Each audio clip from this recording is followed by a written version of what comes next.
Okay, very good morning બધા વિદ્યાર્થી માટેને chapter number 13 વસ્તી અને સજીવ અને તેની વસ્તી ચેપ્ટર નંબર 13 નો અભ્યાસ આપણે કરતા હતા ઇકોલોજી ની અંદર આપણું છેલ્લું 10મું યુનિટ નંબર 10 ની અંદર આપણું ચેપ્ટર નંબર 13 વસ્તી સજીવો અને તેની વસ્તી એની અંદર આજે આપણે પોપ્યુલેશન એટલે કે વસ્તીના વિશે વાત કરવાની છે. ચેપ્ટર નંબર 13 સજીવો અને વસ્તી એની અંદર આપણે સજીવોના અનુકૂલનો અજૈવિક પરિબળો સામે પ્રતિક્રિયા કઈ રીતે સજીવો આપે છે એ દરેક વિશે આપણે ચર્ચા કરી ચૂક્યા છીએ. હવે આપણે જોવાનું છે કે જો બધા જ અજૈવિક પરિબળો યોગ્ય રીતે વ્યવસ્થિત માત્રામાં જેમ કે અજૈવિક પરિબળો જેવા કે હવા, પાણી, પ્રકાશ, તાપમાન, ભૂમિ, આ 5 પરિબળો મુખ્ય છે. એમાંથી આપણે 4 ની ચર્ચા આપણી બુકની અંદર કરેલી છે. તો આ 4 પરિબળો છે એની માત્રા યોગ્ય પ્રમાણમાં હોય તો એને અનુરૂપ અથવા તો એ અજૈવિક પરિબળોની માત્રાને અનુરૂપ જે સજીવો છે એ અનુકૂલિત થતા હોય છે. સજીવો પોતાનું અનુકૂલન સાધતા હોય છે. તો એની ચર્ચા આપણે લાસ્ટ લેક્ચરમાં કરી છે. હવે કોઈ પણ પૃથ્વીનો કોઈ પણ એવો રિજિયન છે, એવો ભાગ છે કે જ્યાં સજીવોને યોગ્ય પ્રમાણમાં અજૈવિક પરિબળો એટલે કે સજીવો કોઈ સ્પેસિફિક સજીવ છે જેમ કે રીંછ, તો રીંછને ઠંડા પ્રદેશની અંદર અનુકૂલન સાધવા માટે એમની પાસે યોગ્યતા છે, એવા પ્રદેશમાં પોતાનું જીવન જીવી શકે એની યોગ્યતા છે. એ થર્મો રેગ્યુલેશન ઉષ્ણતા નિયમનની ક્રિયા છે એ સરળતાથી કરી શકે છે. તો એના કારણે એમની વસ્તી છે એ જે તે વિસ્તારની અંદર વધશે. સિમ્પલ છે કે કોઈ પણ સજીવ છે સામાન્ય રીતે કોઈ પણ ભૌગોલિક વિસ્તારની અંદર અનુકૂલિત થયો અને ત્યાં એ રહેવા લાગ્યો અને અનુકૂલન થવું એટલે માત્ર એનું જીવન જીવી શકે, સર્વાઈવ થઈ શકે એવું નહીં, પણ ત્યાં એ પ્રજનન લક્ષી કાર્યો પણ સારી રીતે કરી શકવો જોઈએ. તો કોઈ પણ ભૌગોલિક વિસ્તારના પૃથ્વીની કોઈ પણ ભૌગોલિક વિસ્તાર છે, ઠંડો, ઉષ્ણ, પાણીવાળો કોઈ પણ વિસ્તાર છે, કોઈ પણ રિજિયન છે, ત્યાં સજીવો છે એ પોતાનું જીવન જીવી શકે છે. તો આવા વિસ્તારની અંદર એમની જે વસ્તી છે એ સામાન્ય રીતે વધશે. એટલે કે જનરલી એની જે સંખ્યા છે, એની જે પોપ્યુલેશન છે, એની વસ્તી છે એ વધે છે. તો સૌ પ્રથમ આપણે એ જ જોવાનું છે વસ્તીની અંદર કે વસ્તીના સવિશેષ લક્ષણો શું છે, વસ્તી ક્યારે વધશે, ક્યારે ઘટશે, વસ્તીની અંદર વસ્તીને કેલ્ક્યુલેટ કરવી હોય તો કઈ રીતે એની ગણતરી કરી શકાય છે. આપણે બહુ મોટી વસ્તી હોય તો એને કયા એકમની અંદર ગણવામાં આવે છે, જેમ કે વસ્તી છે આપણે સંખ્યાની અંદર ગણતા હોય છે કે 100 પ્રાણી, 1000 પ્રાણી, 10 કરોડ મનુષ્ય, 5 કરોડ મનુષ્ય એટસેટ્રા. તો સંખ્યાની અંદર એને ગણવામાં આવે છે. આ દરેકની વાત આપણે વસ્તીના સવિશેષ લક્ષણની અંદર જોવાની છે. તો આપણી બુક્સની અંદરની થિયરી જ બહુ સિમ્પલ અને સાદી છે કે કોઈ પણ સજીવ છે, પ્રકૃતિનો કોઈ પણ સજીવ છે, પ્રકૃતિમાં આપણે કોઈ પણ જાતિના એક સજીવ વ્યક્તિગત સજીવના દર્શન ભાગ્યે જ થાય છે. આ બહુ સિમ્પલ છે. આ એક કોન્સેપ્ટ એવો છે આપણો જે પ્રકૃતિમાં આપણે કોઈ પણ જાતિના એક વ્યક્તિગત સજીવના દર્શન ભાગ્યે જ થાય છે. સિમ્પલ એવું છે કે આ પૃથ્વીનો રિજન છે, આપણો પૃથ્વીનો ભાગ છે. પૃથ્વીનો કોઈ એક ભૌગોલિક ભાગ છે, એ ભૌગોલિક ભાગમાં કોઈ એક વિસ્તાર એવો હશે કે જેની અંદર કોઈ એક સજીવ, વસ્તીનો કોઈ એક સજીવ, સાંભળી લેજો, કોઈ એક, જેમ કે જંગલની અંદર મનુષ્યની વસ્તી, તો આ મનુષ્યની એક જ જાતિ જંગલની અંદર છે. બાકીની બીજી બધી જાતિ મનુષ્યની શહેરો, ગામડે, એ રીતે ગામો, શહેરો, સારી નગરપાલિકાઓ, આ દરેક જગ્યાએ વસ્તી હોય છે. પણ જંગલની અંદર મનુષ્યની એક જાતિ, તો આવું બહુ ભાગ્યે જ જોવા મળે છે. સિમ્પલ આવું બહુ ઓછું જોવા મળે. જનરલી જંગલની અંદર પ્રાણીઓની વસ્તી હોય, અન્ય બીજા કીટકોની વસ્તી હોય, અન્ય જે જલચર પ્રાણીઓ છે એટલે કે તળાવ, નદીઓની અંદર રહેતા પ્રાણીઓ છે, આ દરેક પ્રાણીઓની વસ્તી ત્યાં વધુ હોય છે. પણ કોઈ એક સજીવની જાતિ ભાગ્યે જ જોવા મળે. હવે સપોઝ કે માની લો કે આ વિસ્તારની અંદર આ ભાઈ એક મનુષ્ય આપણો એક માણસ છે અથવા તો કોઈ એક જાતિનો સજીવ ત્યાં છે.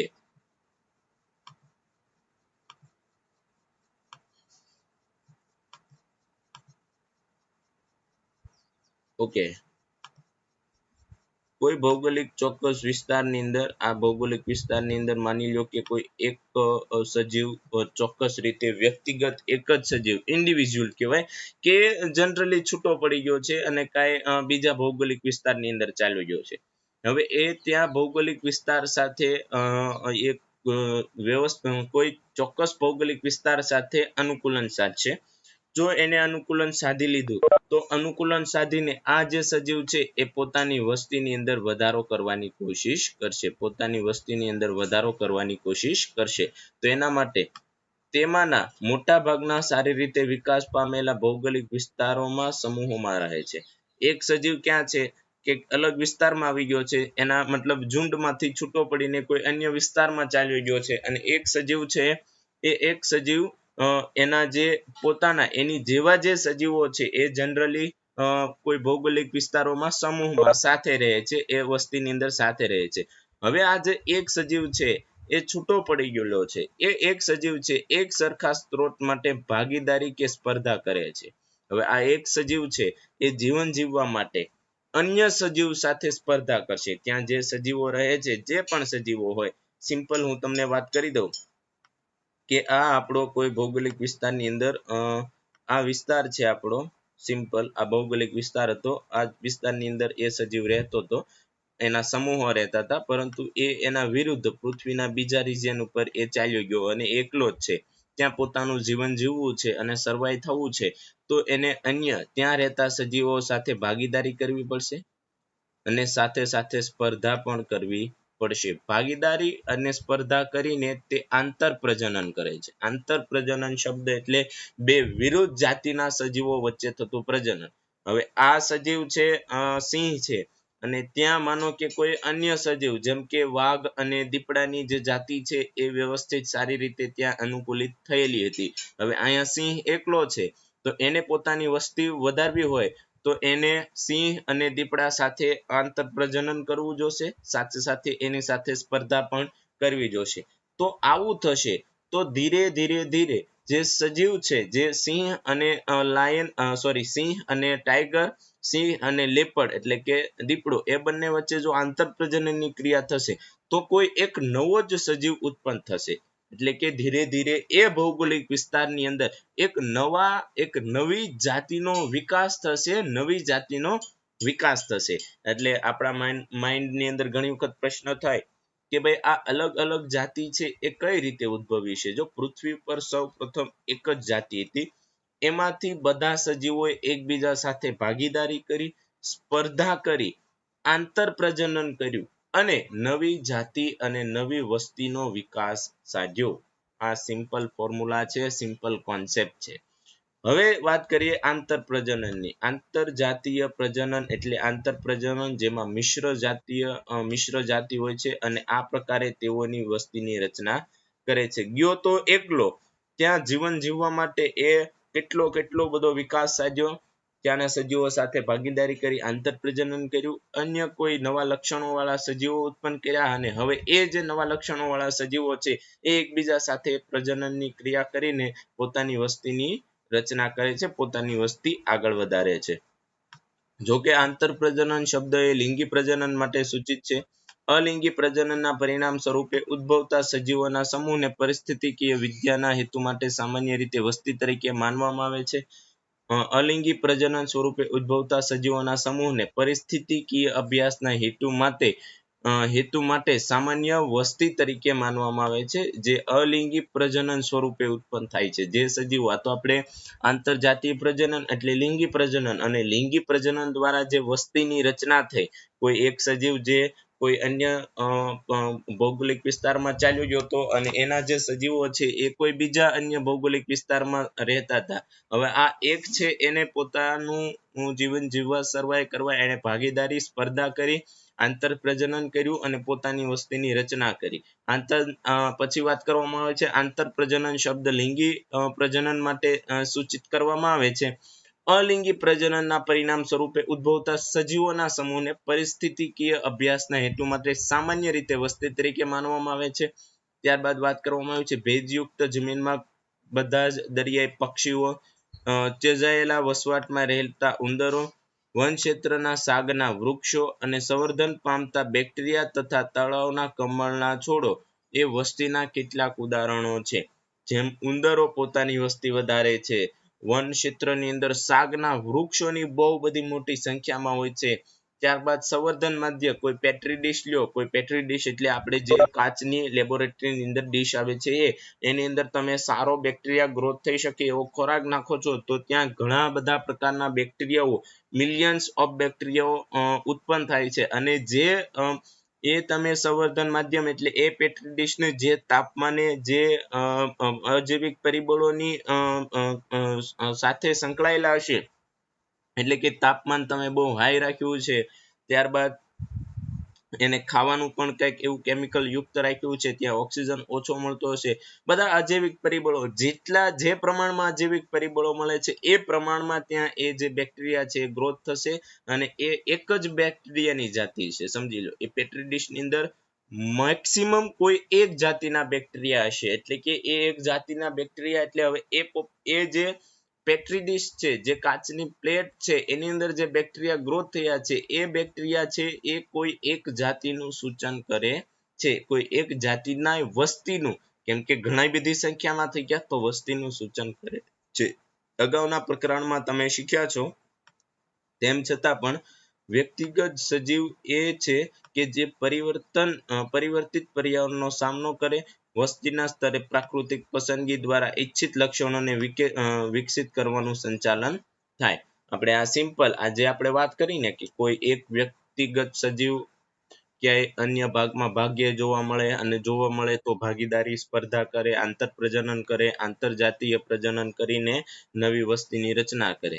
તો આવું છે ને કોઈ સિમ્પલ કોઈ જે સજીવો છે ને એને કરવાનું જ હોય છે, કેમ કે એના દ્વારા જ જે પર્યાવરણીય પરિવર્તનો છે, પર્યાવરણની જે વિવિધ પ્રકારની જે નેચરના જે ગુણ છે, જેમ કે અલગ અલગ વિસ્તારની અંદર અજૈવિક પરિબળોની જે ઇફેક્ટ છે, જેની પ્રતિક્રિયા છે એ અલગ અલગ હોય છે. જેમ કે પોલાર રિજનની અંદર બહુ ઠંડી હોય, નીચે દક્ષિણની અંદર વધુ ગરમી હોય છે. તો આ જે અલગ અલગ રિજિયનમાં જો સજીવો જશે, કોઈ વ્યક્તિગત સજીવ જશે તો એ પરિવર્તિત પર્યાવરણનો સામનો કરે છે, વસ્તીના સ્તરે પ્રાકૃતિક પસંદગી દ્વારા ઈચ્છિત લક્ષણો વિકસિત કરવાનું સંચાલન, ઈચ્છિત લક્ષણો, ત્યારબાદ એ જે તે વિસ્તારમાં જીવે છે એ જે તે વિસ્તારમાં જીવન જીવવા માટે એ પોતાની અંદર અનુકૂલન સાધીને યોગ્ય લક્ષણોનું સંચાલન કરે છે. આથી વસ્તી એ પરિસ્થિતિ વિદ્યા અને પરિસ્થિતિ વિદ્યાનું એક મહત્વનું ક્ષેત્ર છે. એટલા માટે જ્યારે તમે કોઈ પરિસ્થિતિ વિદ્યા, કોઈ ચોક્કસ રિજનનો અભ્યાસ કરતા હોય, પૃથ્વીના કોઈ ચોક્કસ ભાગનો અભ્યાસ કરતા હો ત્યારે ત્યાં વસ્તીની જે ગણતરી છે એ કરવી ખૂબ જ જરૂરી હોય છે. કારણ એ છે કે પરિસ્થિતિ વિદ્યાની અંદર વસ્તી, હવે સિમ્પલ તમે ભારતના આ પૃથ્વી છે, પૃથ્વીની અંદર તમે કોઈ ચોક્કસ વિસ્તારની પરિસ્થિતિ વિદ્યાનો અભ્યાસ કરો છો તો પહેલા તમારે ત્યાં એ જોવું પડે કે ત્યાં કયા સજીવની વસ્તી જાજી છે, ત્યાં કયા સજીવ વધુ જીવે છે. જેમ કે આપણે ગુજરાતનું ગીરનું જંગલ, એની એ ગીરના જંગલની એક પરિસ્થિતિ વિદ્યાનો અભ્યાસ કરવો હોય ને તો પહેલા તમારે એ જોવું પડે કે આ જંગલની અંદર સૌથી વધારે કયા સજીવો છે. તો સૌથી વધારે કયા સજીવો છે કે જ્યાં તે ઈચ્છિત લક્ષણોનું વિકસિત કરવાનું સંચાલન કર્યું હોય, એની પાસે ઈચ્છિત લક્ષણો હોય, પર્યાવરણીય પરિબળો સામે એ ટકી રહ્યા હોય અને ત્યાં એ અનુકૂલિત થયા હોય, તો એ જ વિસ્તારની અંદર એટલે કે જે તે સજીવોની વસ્તી જે તે વિસ્તારની અંદર વધુ, એનો મતલબ એ કે એ વિસ્તારની અંદર પરિવર્તિત પર્યાવરણનો સામનો કરી ચૂક્યા છે. જે સજીવો છે એ પર્યાવરણનો સામનો કરીને ત્યાં અનુકૂલિત થયેલા છે. એટલે પરિસ્થિતિ વિદ્યાના અભ્યાસમાં વસ્તી અને જનીન વિદ્યા અને ઉદ્વિકાસ સાથે પણ જોડાયેલું છે. પરિસ્થિતિ વિદ્યા જનીન વિદ્યા સાથે જોડાયેલું છે. કેમ કે આંતર પ્રજનનનો કોન્સેપ્ટ આવ્યો ને. આંતર પ્રજનન એટલે બે વિરુદ્ધ જાતિના સજીવો વચ્ચે પ્રજનન થયું. ચેપ્ટર નંબર 9 ની અંદર તમારે આંતર પ્રજનન એવો શબ્દ સાંભળવાનો છે. બે વિરુદ્ધ જાતિના સજીવો વચ્ચે જ્યારે પ્રજનન થાય ને એને આંતર પ્રજનન કહેવામાં આવે છે. જેમ કે ઘોડો અને ગધેડો એ બંને વચ્ચે પ્રજનન થયું અને એના દ્વારા જે ખચ્ચર ઉત્પન્ન થયું તો ખચ્ચરની જે વિશેષતા છે એની પાસે જે ગુણધર્મો છે એની પાસે ઘણા બધા લક્ષણો છે એ દરેક લક્ષણોને જોયા ઓળખ્યા અને એના દ્વારા એક નવી જાતિનો ઉદ્ભવ થયો. એટલે કે તમે પરિસ્થિતિ વિદ્યાને વસ્તી અને જનીન વિદ્યા અને ઉદ્વિકાસ સાથે જોડાયેલું છે. એટલે પરિસ્થિતિ વિદ્યા છે તો સિમ્પલ આપણે વાત કરીએ કે વસ્તી એ પરિસ્થિતિ વિદ્યા અને પરિસ્થિતિ વિદ્યાનું એક મહત્વનું ક્ષેત્ર છે. કારણ કે પરિસ્થિતિ વિદ્યા એ વસ્તી જનીન વિદ્યા અને ઉદ્વિકાસ સાથે જોડાયેલું છે. વસ્તીની જે જનીન વિદ્યા છે આંતર પ્રજનન દ્વારા નવા સજીવો બન્યા છે એ પણ જાણવા મળે છે. ઘણી વખત તમે નેશનલ જીઓગ્રાફી ડિસ્કવરીની અંદર જોતા હો તો આ જે વસ્તી જે પોપ્યુલેશન છે પોપ્યુલેશન એટ્રીબ્યુટ્સ વસ્તીના જે સવિશેષ લક્ષણો છે કે કોઈ પણ સજીવ છે કોઈ પણ પક્ષી છે કોઈ પણ વિસ્તારની અંદર કઈ રીતે જીવન જીવવા માટે એ અનુકૂલિત થયેલું છે એની બહુ ડિટેલની અંદર ડિસ્કશન થતી હોય છે વાત કરતા હોય છે. મતલબ એ જે સાયન્ટિસ્ટો છે એ પરિસ્થિતિ વિદ્યા એટલે કે પર્યાવરણીય જે પરિસ્થિતિ વિદ્યા છે પરિસ્થિતિનું જે રિસર્ચ છે એ રિસર્ચ કરતા હોય છે. એમાં એ આ પોપ્યુલેશનની વાત કરતા હોય તો પોપ્યુલેશનના એ ડિફરન્ટ ટાઈપના જે ગુણધર્મ છે કેરેક્ટર છે સવિશેષ લક્ષણો છે એ ચર્ચા કરતા હોય છે. ત્યારબાદ આપણે આગળ જોઈએ વસ્તીનું સવિશેષ લક્ષણોની અંદર નવા વસ્તીના લક્ષણો તો એ છે જન્મદર અને મૃત્યુદર. કોઈ પણ વિસ્તારની વસ્તી ત્યારે જ વધશે જ્યારે એનો જન્મદર વધે. કોઈ પણ વિસ્તારની અંદર વસ્તી ત્યારે જ ઘટશે જ્યારે એનો મૃત્યુદર વધે. અને કોઈ પણ વિસ્તારની અંદર વસ્તી છે એ આ મોસ્ટ ઇમ્પોર્ટન્ટ થિયરી છે. પહેલો પેરેગ્રાફ તો ખાલી ડિસ્કશન તમે વાંચો તો પણ ખબર પડે. આ થિયરી છે ઇમ્પોર્ટન્ટ છે. વસ્તી છે વસ્તીની અંદર માનો કે આપણો સિંહ છે એ કોઈ એક વિસ્તારમાં ગયો તો આંતર પ્રજનન કર્યું. હવે ત્યાં એ સજીવોનો જો જન્મદર વધે જે નવા સજીવ મળ્યા છે આંતર પ્રજનન દ્વારા એનો જન્મદર વધે તો એમની વસ્તી વધશે. જો એમનો જન્મદર ઘટશે અને મૃત્યુદર વધશે તો સજીવની વસ્તી ઘટશે. આ યાદ રાખજો સિમ્પલ ફોર્મ્યુલા છે. અને જન્મદર અને મૃત્યુદર બંને ઇક્વલ થાય તો વસ્તીની જે સ્થિરતા પ્રાપ્ત થાય છે. વસ્તી ગીચતા જે વસ્તી છે એ સ્થિર થાય છે. તો અહીંયા એક ઉદાહરણ આપેલું છે. સામાન્ય રીતે આપણે કોઈ એક સજીવની વાત કરતા હોય સિમ્પલ વ્યક્તિગત સજીવની વાત કરતા હોય તો વ્યક્તિગત સજીવ માટે જન્મ અને મૃત્યુ ની ક્રિયા થતી હોય છે. પણ જ્યારે આપણે બહુ મોટી વસ્તીની વાત કરતા હોય ત્યારે કોઈ એક સજીવની વાત નથી કરતા તો એના માટે આપણે જન્મદર અને મૃત્યુદર આપણે એક છે વ્યક્તિગત સજીવ હું છું તો હું મારી વાત કરતો હોય તો એમ ન કહું કે મારો જન્મદર વધે તો મારી પોપ્યુલેશન વધે. નહીં, હું એમ કહું કે ભાઈ મારો જન્મ થયો એટલે વસ્તી વધી, મારું મૃત્યુ થયું એટલે વસ્તી થોડી ઘટી. જે પોઈન્ટનો ફેર થયો હોય એ સિમ્પલ છે. પણ એ વ્યક્તિગત સજીવ માટે જન્મ અને મૃત્યુનો કોન્સેપ્ટ છે. વસ્તીના જ્યારે આપણે વસ્તીની વાત કરતા હોય ત્યારે એના માટે જન્મ દર અને મૃત્યુ દર એટલે કે ટકાવારીમાં એનું પ્રમાણ જોવાનું હોય છે. તો આપણી પાસે અહીંયા બે ઉદાહરણો છે. એક કોઈ તળાવ છે. સામાન્ય આપણે જન્મદર જોઈએ છીએ. એક તળાવમાં એક વર્ષ પહેલા 20 કમળના ફૂલ હતા અથવા તો છોડ હતા. કેટલા? 20. હવે એક વર્ષ દરમિયાન પ્રજનન ક્રિયા કરીને 8 છોડ ઉમેરાણા એટલે ટોટલ કેટલા થઈ ગયા? 28. તો આનો જન્મદર કેટલો? તો ભાઈ પહેલા કેટલા હતા? 20 હતા. ઉમેરાણા કેટલા? 8. નવા એક વર્ષની અંદર ઉમેરાણા કેટલા? 8. તો 8/20 ઇઝ ઇક્વલ ટુ આપણને મળે 0.4%. 0.4% એટલે કે ટકા. હવે અહીંયા એકમ તમે શું મૂકશો? પ્રતિ વર્ષ જો છોડની અંદર પ્રતિ વર્ષ નવા જન્મ પામેલા છોડ છે એ 0.4% પ્રતિ વર્ષ. કારણ કે જન્મની સંખ્યા આપણે વર્ષ દરમિયાન લીધી છે. જો અહીંયા મહિના દરમિયાન લીધી હોય તો અહીંયા પ્રતિ માસ આવત. અહીંયા અઠવાડિયા દરમિયાન લીધું હોત તો અહીંયા પ્રતિ અઠવાડિક આવત અથવા તો પ્રતિ વીક આવત. સમજાય છે આખો કોન્સેપ્ટ? તો ટોટલ પોપ્યુલેશન જન્મ પામેલાની સંખ્યા વર્ષમાં, અઠવાડિયામાં, વીકમાં કે દિવસમાં જે પણ આપેલી હોય એને ભાગ્યા ટોટલ પોપ્યુલેશન કરો એટલે તમને જન્મદર મળે. આ જ રીતે મૃત્યુદર એક પ્રયોગશાળામાં સપોઝ આ જ રીતે આપણે મૃત્યુદર જોઈએ. એક પ્રયોગશાળામાં 40 એક પ્રયોગશાળાની અંદર 40 ફળ માખી છે. માખી આવે ને જે ફ્રૂટ ફ્લાય ફળ માખી છે 40. તો અહીંયા લખીએ ટોટલ પોપ્યુલેશન 40. ત્યારબાદ એની અંદર ફળ માખીની વસ્તીમાંથી 4 વ્યક્તિગત ફળ માખી ચોક્કસ રીતે મૃત્યુ પામે છે અને એ મૃત્યુ ક્યારે પામે છે? અઠવાડિયામાં. એક અઠવાડિયાની અંદર અઠવાડિયા દરમિયાન 4 ફળ માખી મૃત્યુ પામે છે. તો અહીંયા 4 અને અહીંયા યર લખ્યું એની જગ્યાએ આપણે લખવાનું પ્રતિ વીક, પ્રતિ અઠવાડિક અથવા તો પ્રતિ વીક લખવાનું આપણે પ્રતિ વીક. તો હવે 4 ભાગ્યા 40 કરશો એટલે 0.1 એટલે કે એક અઠવાડિયામાં 0.1% માખી મરે છે. હવે તમે પ્રતિ માસ તમે આખા મહિનાનું ગણો કે ભાઈ આખા મહિના દરમિયાન 10 માખી મરે છે તો 10 ભાગ્યા 40 એટલે 4%. તો આખા અઠવાડિયા દરમિયાન જે મૃત્યુ દર છે કેટલો થયો માખીનો? 4%. તો આ તમને જન્મદર અને મૃત્યુદર ની કેલ્ક્યુલેશન કરતા આવડવી જોઈએ. એકમ ખાસ યાદ રાખવાનું છે. વિદ્યાર્થી બહુ ભૂલ કરે છે. તમારા ક્વેશ્ચન ની અંદર એકમ આપેલો જ હશે કે પ્રતિ અઠવાડિયે છે, પ્રતિ માસ છે કે પ્રતિ વર્ષ છે. આ બહુ સિમ્પલ કોન્સેપ્ટ છે. બાકી જેનું સૂત્ર છે એ બહુ સાદું છે. આપણી બુક્સ ની અંદર નથી આપ્યું પણ મેં અહીંયા લખ્યું છે બર્થ ઇન 1 યર એટલે કે જન્મ પામતાની સંખ્યા નીચે ટોટલ પોપ્યુલેશન જે છે ટોટલ એટલે આપણી 28 નવી થઈ પણ એના પહેલા ટોટલ કેટલી હતી? 20 હતી ને એની અંદર 8 ઉમેરાડી એમ 28 થઈ હતી. સમજાય છે? અહીંયા એમ નથી લેવાનું કે 40 છે એમાંથી 4 મૃત્યુ પામી તો 4 બાદ કરીને અહીંયા ટોટલ પોપ્યુલેશન નહીં, 40 હતી એમાંથી 4 બાદ થઈ 4 ભાગ્યા 40.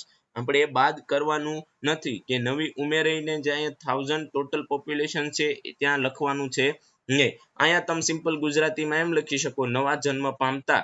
અહીંયા તમારે લખવું હોય તો લખી શકો છો ઉપર જન્મદર ઇઝ ઇક્વલ ટુ નવા જન્મ પામતા સજીવો અને છેદમાં ટોટલ પોપ્યુલેશન એટલે કે પહેલા 20 હતા અને નવા 8 ઉમેરાણા તો 20 8 ભાગ્યા 20. સિમ્પલ, બહુ સિમ્પલ કોન્સેપ્ટ છે જન્મદર અને મૃત્યુદરનો. આ યાદ રાખવાનો છે, MCQ માટે ઇમ્પોર્ટન્ટ છે.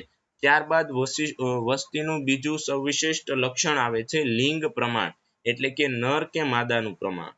કોઈ વસ્તી હોય તો ત્યાં એક નર અને માદાની સંખ્યા પણ ઇક્વલાઇઝ હોવી જોઈએ તો વસ્તી વધે ઘટે અને અથવા તો મેન્ટેન રાખશે. તો સિમ્પલ ફોર્મ્યુલા એવો છે કોઈ પણ વસ્તી હોય 60% માદા હોવી જોઈએ અને 40% નર હોવા જોઈએ તો વસ્તી વધશે. શું થશે? વસ્તી વધશે અને યોગ્યતા રીતે એનું સંચાલન થઈ શકશે.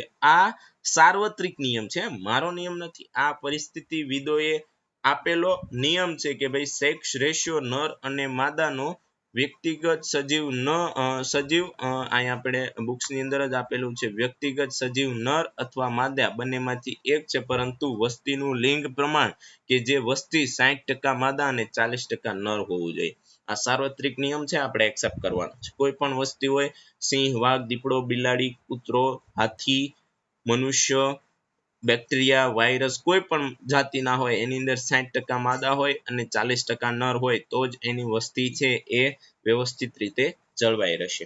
ત્યારબાદ બીજું લક્ષણ આવે છે વસ્તીનું સવિશિષ્ટ લક્ષણ છે વય પિરામિડ.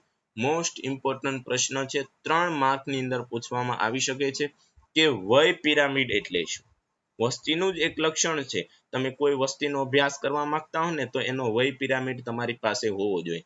માનો કે મનુષ્યનું વસ્તી છે, ગુજરાતની વસ્તી તમારે ગણવી છે તો ગુજરાતની વસ્તીનો તમારે અભ્યાસ કરવો છે તો અભ્યાસ કરતા હોય ત્યારે તમારે ઉંમરને આધારે એક ગોઠવણી કરવાની સજીવોની ઉંમરને આધારે.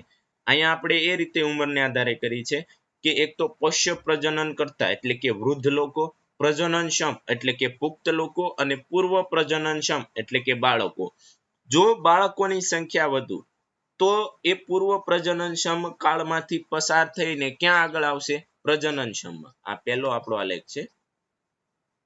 જો પૂર્વ પ્રજનનક્ષમની સંખ્યા વધુ, જે પીળું છે એ મોટું છે, એની સંખ્યા વધુ તો ભવિષ્યની અંદર એ પ્રજનનક્ષમ બનશે અને એ પ્રજનનક્ષમ એના ત્યારબાદ પશ્ય પ્રજનનક્ષમ બનીને પોતાનું જે સાયકલ છે ચલાવશે. એટલે જેની અંદર પૂર્વ પ્રજનનક્ષમ સજીવોની સંખ્યા વધુ એની વસ્તી વધે. સિમ્પલ. બાળકો વધુ હોય તો ભવિષ્યમાં એ પ્રજનનક્ષમ બનશે અને ત્યારબાદ પોતાની એ જે વસ્તી છે એ વસ્તી વધશે. ત્યારબાદ આપણો ત્રીજો પિરામિડ છે સ્થાયી પિરામિડ. તો સ્થાયી એટલે એની અંદર પૂર્વ પ્રજનનક્ષમ છે એ પણ માપે છે, એટલે કે જેટલા પ્રજનનક્ષમ છે એટલા જ પ્રમાણમાં પૂર્વ પ્રજનનક્ષમ છે. તમે જોઈ શકો છો જેટલો બ્લુ ભાગ છે એટલા જ ભાગમાં યલો ભાગ છે, એટલે કે સ્થાયી. કે ભાઈ પ્રજનનક્ષમ છે એ પશ્ચમાં જશે ત્યારે પૂર્વ પ્રજનનક્ષમ પ્રજનન બનશે, એટલે કે આ સ્થાયી છે. આની અંદર નથી ઘટાડો થતો, નથી વધારો થતો. પરંતુ કોઈ વસ્તી છે એની અંદર પૂર્વ પ્રજનનક્ષમ જે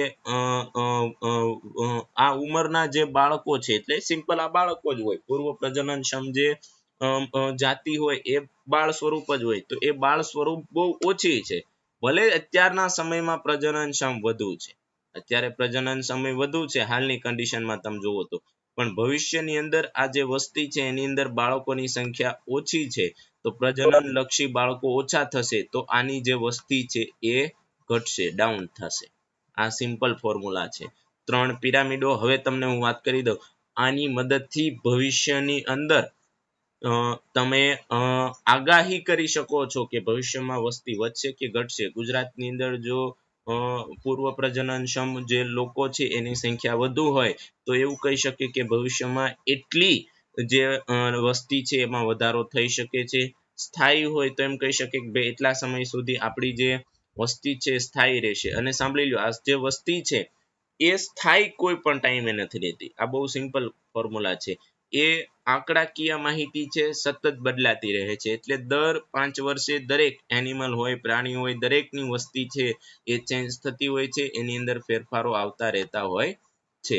ત્યારબાદ આપણે આગળ વધીએ. વ્યાખ્યા યાદ રાખજો. વય પિરામિડની કોઈ પણ આપેલ સમયે જુદી જુદી વયના વ્યક્તિગત સજીવોની સંગઠનથી બનેલા હોય છે. જો વસ્તી કોઈ પણ આપેલ સમયે વસ્તી જુદી જુદી વયના વ્યક્તિગત સજીવોના સંગઠનથી બની છે. વસ્તીની અંદર વૃદ્ધો હોય, પ્રજનન પુખ્તો હોય અને બાળકો હોય, તો એને તમે ગોઠવી કાઢો તો તમે એ વસ્તીની જે ગીચતા છે, એટલે કે એ વસ્તીની ભવિષ્યની અંદર એ વસ્તી વિસ્તારિત થશે કે ઘટશે એ તમે કહી શકો છો. એ વસ્તી વિસ્તારિત થશે કે ઘટશે એ તમે કહી શકો છો. તો જો વસ્તી વય માટે વિતરણ એટલે કે વયના આધારે, ઉંમરના આધારે વિતરણની રૂપરેખા દોરવામાં આવે અને તેના પરિણામે બનતી જે રચના, જે પિરામિડ છે એને કહેવામાં આવે છે વય પિરામિડ. માનવ વસ્તી માટે વય પિરામિડો સામાન્ય રીતે સંયુક્ત આલેખમાં નર અને માદાનું વય વિતરણ દર્શાવે છે. પિરામિડનો આકાર વસ્તીની વૃદ્ધિ સ્થિતિ પ્રતિબિંબ કરે છે, એટલે કે વસ્તીની વૃદ્ધિ સ્થિતિ, વસ્તી કેટલી આગળ વધશે એ પ્રતિબિંબ કરે છે, એટલે કે એ બતાવે છે.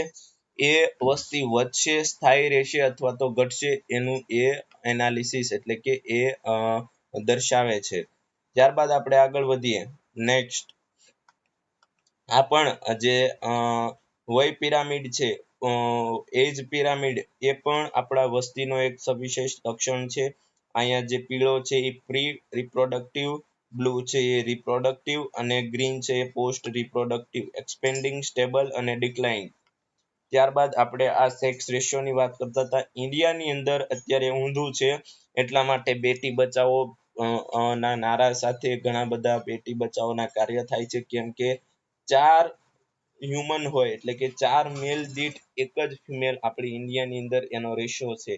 જનરલી કેટલું હોવું જોઈએ? 4 મેલ હોય ત્યારે 6 ફિમેલ હોવી જોઈએ, એના બદલે 4 મેલ ત્યારે એક જ ફિમેલ છે. તો આ બહુ વિકટ પરિસ્થિતિ કહેવાય. આ સમય પણ બહુ વિકટ કહેવાય. આ જનરલી નોલેજ માટે મેં આપને વાત કરી છે. આ સેક્સ રેશિયો છે તમે જોઈ શકો છો 2001 અને 2011. ઇન્ડિયાની અંદર 2001 ની અંદર 927 ફિમેલ હતી, વધીને 2011 ની અંદર 918 થઈ એટલે વધવાને બદલે ઘટી. અને આ કેટલા પુરુષ દીઠ 1000 છોકરા હોય ત્યારે 2001 ની અંદર 1000 છોકરા દીઠ 927 ફિમેલ હતી. 2011 ની અંદર એટલે કે આગલા 10 વર્ષની અંદર 918 જ થઈ, એની અંદર ઘટાડો થયો, વધારો થયો નહીં.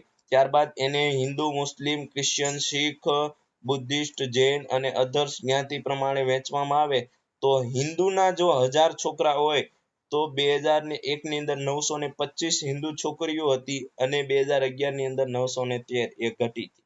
એટલે આ બહુ નુકસાનકારક છે. જે કુદરતી જે નિયમ છે, પરિસ્થિતિકીય વિદ્યાનો જે નિયમ છે એ પ્રમાણે જે નર અને જે માદાનું પ્રમાણ છે એ જળવાઈ રહે તો કોઈ પણ વસ્તી સ્ટેબલ રહે, સાંભળી લેજો, સ્થાયી રહી શકે છે. ત્યારબાદ આપણે આગળ વધીએ. હજી વસ્તીની વાત કરવામાં આવે તો વસ્તી ગીચતા એ એક મુખ્ય અને એક બહુ જબરદસ્ત કોન્સેપ્ટ છે. વસ્તી ગીચતા, વસ્તીને માપવા માટેનો એકમ શું હોય છે તો આપણે વાત કરી લઈએ ફટાફટ. બહુ સિમ્પલ છે. વસ્તી ગીચતા અને વસ્તીના એકમોની વસ્તીનું કદ નિવાસ સ્થાનમાં તેની સ્થિતિ વિશે આપણે ઘણું બધું કહી જાય છે. વસ્તીમાં આપણી ઈચ્છા મુજબ ગમે તે પરિસ્થિતિકીય પ્રક્રિયકોની શોધખોળ કે તપાસ કરીએ પછી ભલે તે બીજી જાતિ સાથેની સ્પર્ધાનું પરિણામ હોય, પરભક્ષીનો પ્રભાવ હોય અને જંતુનાશક વપરાશની અસર હોય, આપણે તેનું મૂલ્યાંકન હંમેશા વસ્તીના કદમાં થતા કોઈ પરિવર્તનના સંદર્ભમાં જ કરીએ છીએ. બસ હવે આ સિમ્પલ છે. એવું કહેવા માંગે છે કે વસ્તીનું કદ છે એ નિવાસ સ્થાનમાં જે તે વિસ્તારનું નિવાસ સ્થાન છે એના ઉપર ઘણો બધો આધાર રાખે છે. માનો કે કોઈ કીટકોની વસ્તી છે, કોઈ ખેડૂતના પાક ઉપર પોતાનું અસ્તિત્વ ધરાવે છે. હવે તો ખેડૂતો સિમ્પલ છે, ખેડૂતો પોતાના પાકને નુકસાન નહીં થવા દે અને આ કીટકો છે પોતાનું અસ્તિત્વ ટકાવી રાખવા એ પાકને ખાઈને પોતાનું જીવન ગુજારતા હશે તો ખેડૂત શું કરશે? પેસ્ટિસાઇડ એટલે જંતુનાશક દવાનો વપરાશ કરશે, જેથી એની વસ્તીને નુકસાન થશે, એની વસ્તી ઓછી થશે, એની વસ્તી મૃત્યુ પામશે. પરભક્ષીનો પ્રભાવ, જો જે તે વિસ્તારની અંદર કોઈ વસ્તી છે તો અન્ય એની ઉપર આધારિત જેમ કે કીટકોને અન્ય પક્ષીઓ છે, ચકલી છે, અન્ય મોર છે, ઘણા બધા પક્ષીઓ છે, કાગડો છે, આ બધા પક્ષીઓ પરભક્ષી કહેવાય. એ અન્ય નાના કીટકોને પોતાનો ખોરાક બનાવે છે. તો પરભક્ષીનો પ્રભાવ હશે તો પણ એ વસ્તી છે એ ઘટશે. અન્ય સજીવ સાથે સ્પર્ધાનું પરિણામ, અન્ય સજીવ સાથે સ્પર્ધા કરવામાં રહે કે ભાઈ આપણે પણ આપણી વસ્તીને વધારવા માંગીએ છીએ, કઈ નવા કાર્ય કરશે, નવી એની અંદર સુધારો લાવવાની ટ્રાય કરશે, જેમ કે સ્પર્ધા કરવા માટે અન્ય સજીવ સાથે આંતર પ્રજનન કરશે અને પોતાની વસ્તી વધારવાની કોશિશ કરે. તો 100% એવું જરૂરી નથી કે જો આંતર પ્રજનન કરે તો એની વસ્તી વધે. અમુક વખત એ સક્સેસફુલ ન પણ હોય આંતર પ્રજનનની ક્રિયા, તો એના દ્વારા પણ આ વસ્તી છે એના ઉપર ઘણું બધો એના વસ્તીનું કદ છે એના ઉપર ફેરફાર થતો જોવા મળે છે. આપણે તેનું મૂલ્યાંકન પ્રકૃતિમાં વસ્તીના કદની કોઈ પણ વર્ષમાં આટલી ઓછી સંખ્યા 10 થી પણ ઓછી, જો પ્રકૃતિમાં વસ્તીની સંખ્યા છે ને એક તો પોસિબિલિટી એવી છે કે બહુ ઓછી છે. તો આપણે વાત કરી હતી ભરતપુરની અંદર જે સાઇબેરિયન સારસ આવે છે, સારસ નામનું જે પક્ષી છે સાઇબેરિયન સારસ, એ અમુક વર્ષ દરમિયાન 10 થી પણ ઓછા પક્ષી આવે છે. એટલે કે એની વસ્તી કેવી થઈ? ઓછી થઈ. એવું જરૂરી નથી દર વખતે વધુ આવે. અને અમુક વખત વસ્તી છે એ લાખો, એટલે કે તળાવમાં ક્લેમિડોમોનાસ નામની લીલ છે એ લાખોની સંખ્યામાં હોય તો વસ્તીનું કદ વધુ પણ હોય. તો આ વસ્તીનું કદ સામાન્ય રીતે આપણે વાત કરીએ વસ્તીનું કદ વધુ અથવા તો વસ્તીનું કદ ઓછું, આ બે ઉદાહરણો ઉપરથી આપણને ખબર પડી કે પ્રકૃતિની અંદર વસ્તીનું કદ વધુ હોય તો તળાવની અંદર ક્લેમિડોમોનાસ અને પ્રકૃતિની અંદર વસ્તીનું કદ ઓછું હોય, ઉદાહરણ તરીકે સૌથી ઓછી વસ્તી ભરતપુરની અંદર સાઇબેરિયન સારસ, અમુક ટાઈમ 10 કરતા પણ ઓછા સારસ બહારથી પર્યટક અન્ય વિસ્તારોમાંથી સ્થળાંતર થઈને આવતા હોય છે.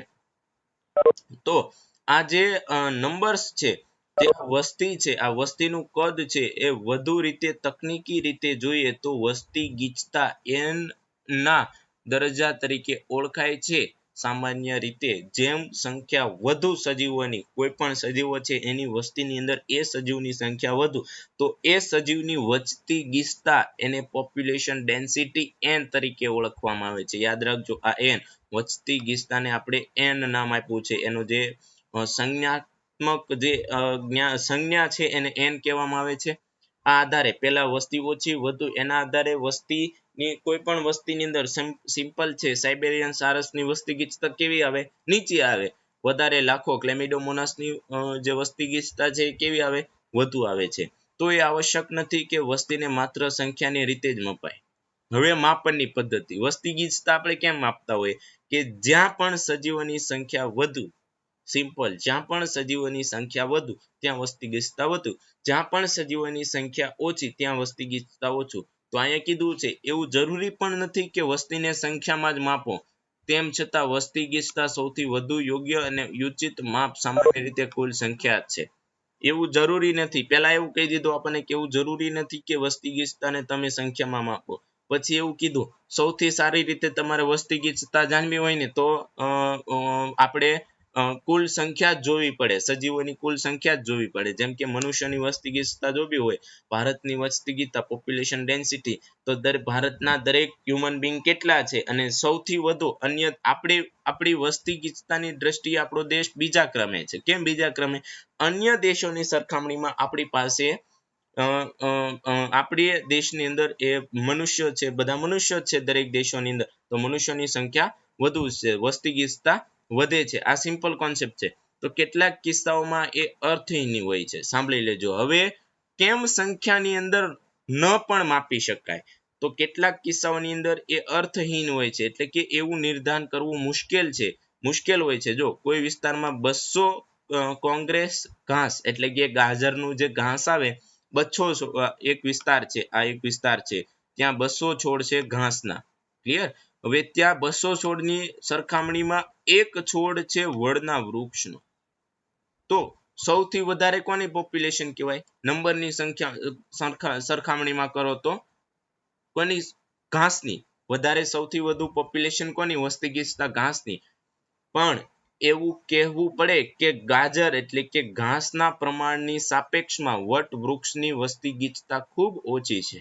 ક્લિયર? અહીં આપણે આપેલું છે. એટલે કે સમાજમાં વટ વૃક્ષની ગજાવનાર ભૂમિકા સાપેક્ષે વટ વૃક્ષની ગીચતા ખૂબ જ ઓછી છે.